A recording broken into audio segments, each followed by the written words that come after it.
Peuple du Seigneur, bien-aimés frères et sœurs, que le Seigneur nous bénisse ce matin. Bienvenue dans notre partage quotidien Living Word.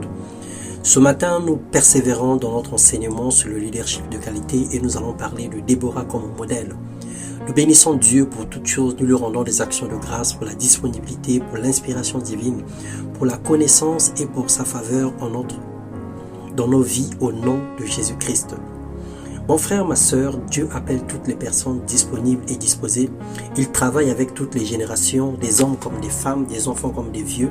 Son projet ne tient pas compte de ta nature, ni de tes faiblesses, ni de tes manquements, mais son projet tient compte de chaque être qu'il a créé sur la terre et de ce que lui-même il a investi comme volonté dans la vie de cette personne. La volonté de Dieu aujourd'hui est que tous les hommes soient sauvés et parviennent à la connaissance de la vérité, que chaque famille soit délivrée et sauvée de la mort spirituelle. Il ne veut pas que les gens meurent et qu'ils aillent en enfer, mais il veut tous les sauver. Alors ce jour, nous parlerons de Déborah. Déborah était une femme comme toutes les autres. Elle a eu à cœur le projet de Dieu. Elle a cru à la souveraineté de Dieu et à sa puissance. Elle fut soumise à la parole et eut confiance en Dieu d'Israël, entrant ainsi dans son leadership par des actes de bravoure. Nous allons lire dans les livres des Juges, le chapitre 4, le verset 4 à 10. Nous lirons quelques versets.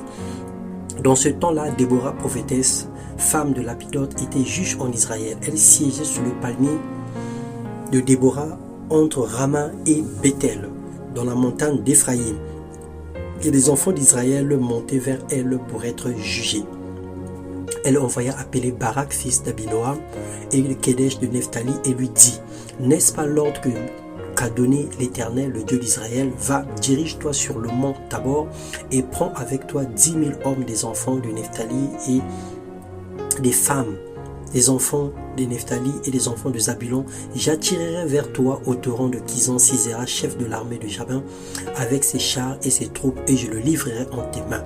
Barak lui dit: si tu viens avec moi, j'irai, mais si tu ne viens pas avec moi, je n'irai pas. Elle répondit: j'irai bien avec toi, mais tu n'auras point de gloire sur la voie où tu marches, car l'Éternel livrera Sisera entre les mains d'une femme.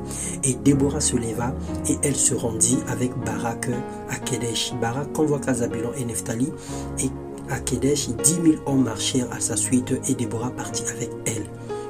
Bien-aimés dans le Seigneur, quand l'Éternel approuve les voies d'un homme ou d'une femme, il dispose favorablement à son égard même ses ennemis, nous dit la parole de Dieu. La volonté de Dieu est que chacun de nous brille et éclaire le monde autour de lui. Il voudrait que l'impact ou la solution tant attendue par les peuples vienne de toi, vienne de celui ou de celle que Dieu a désigné, appelé à localiser. Le Seigneur te remplit de sa puissance pour te distinguer au milieu d'une génération incrédule et perverse. Le monde n'a plus de saveur. Il fait de toi le sel de la terre pour donner du goût, la lumière du monde pour éclairer les ténèbres. C'est en ce moment-là que tu rentres dans ton leadership en comprenant le plan de Dieu et en répondant à son appel. Déborah a eu le courage. Dieu a ordonné à un homme de se lever, de prendre 10 000 autres hommes avec lui, d'aller se battre. Et cet homme a eu peur de partir, a sollicité la présence de Déborah. Et Déborah a eu à cœur la situation. Elle s'est levée et partie avec cet homme, et la victoire fut de leur côté. Ma sœur, écoute-moi bien ce matin. Écoute-moi ce jour. Ce message s'adresse particulièrement à toi. Dans une nation comme Israël, la Bible souligne que les hommes étaient sans force. Que sais-tu si dans un temps comme celui-ci? Que sais-tu, ma sœur? Si c'est par toi que Dieu va opérer des grandes victoires, que sais-tu si c'est par toi que le pays sera délivré? Si c'est par tes idées que le pain ou de l'eau ne manquera plus dans ton foyer, dans ta maison ou dans ta ville? Ne sous-estime pas tes faibles commencements. Ne néglige pas ce que tu fais. L'appel de Dieu ne concerne pas seulement le service de l'église ou le sacerdoce, mais chaque chose que tu fais dont Dieu est glorifié. Tout ce que tu fais, même dans ton petit commerce, Dieu est glorifié. Le Seigneur dit: persiste ainsi tous tes ennemis, ô Éternel, ceux qui l'aiment sont comme le soleil quand il paraît dans sa force. Le pays fut en repos pendant 40 ans. La détermination de Déborah, son courage et sa foi a suscité une atmosphère de paix dans le pays pendant 40 ans. Dieu se sert de toutes les personnes. Dieu a besoin de toi pour prendre le lead des situations qui te tient à cœur. Dis comme Déborah que cette affaire me concerne.